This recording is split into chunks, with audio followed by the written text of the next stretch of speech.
Bennet in the grand, slightly shabby drawing room of Longbourn House. A family's future is teetering on the brink. The air is thick with desperation. For Mr. and Mrs. Bennet, this is not a quiet life in the English countryside, is a quiet panic. They have 5 daughters and a cruel legal twist. Their home, their entire estate, is entailed. It will pass not to them, not to their girls, but to a distant, unknown male cousin. If Mr. Bennet dies, his wife and daughters are thrown into poverty. Their only hope for one of the girls to marry, and marry very well. The news arrives like a thunderclap. Netherfield Park, the great empty mansion, has been let at last, and not to just anyone. To a Mr. Bingley, young, handsome, and, most crucially, unmarried and fantastically rich. For Mrs. Bennet, this is a miracle. A single golden ticket has fallen into their lap. She immediately begins plotting, her mind racing with visions of carriages and gowns, and her daughters saved from destitution.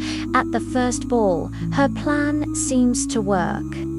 The amiable Mr. Bingley is instantly smitten with her sweet, beautiful eldest daughter, Jane.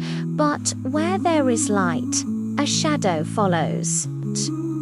Mr. Bingley has brought a friend, Mr. Darcy. He is richer than Bingley, more handsome, and possesses an air of arrogant, cold superiority.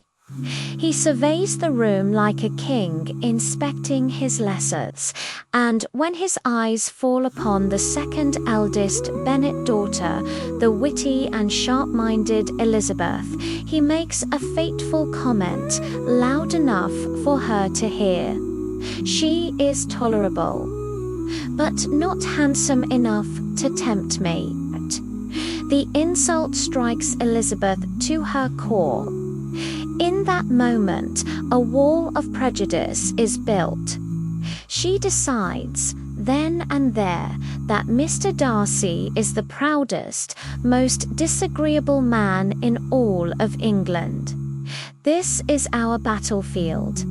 Pride and Prejudice.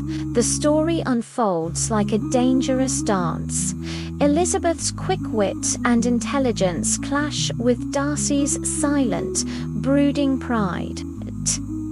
He, against his own will, finds himself drawn to the very spirit he claims to disdain.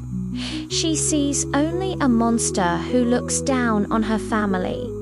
But then, a twist. A dashing officer, Mr. Wickham, arrives.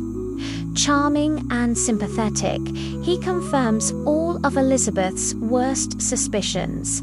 He tells her a tale of woe, how the cruel Mr. Darcy cheated him out of a promised inheritance. Elizabeth's prejudice solidifies into hatred. She believes every word. The suspense builds. Will Jane and Bingley's love survive the meddling of his proud sisters and, worse, his friend Mr. Darcy, who believes the Bennet family to be beneath him? The answer comes in a shocking downpour of rain. Elizabeth is visiting her friend Charlotte, who made a practical, loveless marriage to the ridiculous Mr. Collins, the very cousin who will inherit their home. And there, in the opulent drawing room of Lady Catherine de Bourgh, Mr. Darcy appears again, and then he does the unthinkable. He finds Elizabeth alone. His composure shatters. He confesses everything. In a storm of emotion, he proposes marriage. But it is the worst proposal in history. In vain have I struggled. It will not do. My feelings will not be repressed. You must allow me to tell you how ardently I admire and love you, but it is laced with poison. He speaks of her family's inferiority, the degradation of such a match, the struggle his pride has endured. He is sure she will say yes. Elizabeth, her eyes blazing with fury, gives him the moral lesson he desperately needs. No. She unleashes every ounce of her anger. You are mistaken, Mr. Darcy, if you suppose that the mode of your declaration affected me in any other way than to spare me the concern which I might have felt in refusing you had you behaved in a more gentlemanlike manner. She throws his own sins in his face, ruining Jane's happiness, and, most of all, his cruel injustice to Wickham. He leaves, stunned and humbled. The proud man has been broken. The next day, he delivers a letter. This letter changes everything. It does not renew his proposal. It is a defense, and in it, he reveals the terrifying truth. He did separate Bingley and Jane Boot only because he genuinely believed Jane did not love his friend, and Wickham is not a victim. He is a predator. He squandered his money and then tried to elope with Darcy's own young sister, Georgiana, to get his hands on her vast fortune. Elizabeth's world collapses. Her prejudice has made her blind. She trusted the charming liar and vilified the honest, if proud, man. She sees her own folly. I have been blind, partial, prejudiced, absurd, she cries. The moral lesson is searing. First impressions are often lies. Judge slowly and wisely. Months pass. Elizabeth's family is on the brink of a new scandal when her youngest, wildest sister, Lydia, runs away with none other than Mr. Wickham. It is a catastrophe. The entire family will be ruined by the shame. In the midst of this terror, a savior acts in the shadows. A man tracks down the fugitives, bribes Wickham into a marriage, and saves the Bennet family's honor. He demands secrecy, but Elizabeth discovers it was Mr. Darcy. His pride has been replaced by a silent, selfless love. He did it all for her. The final act arrives.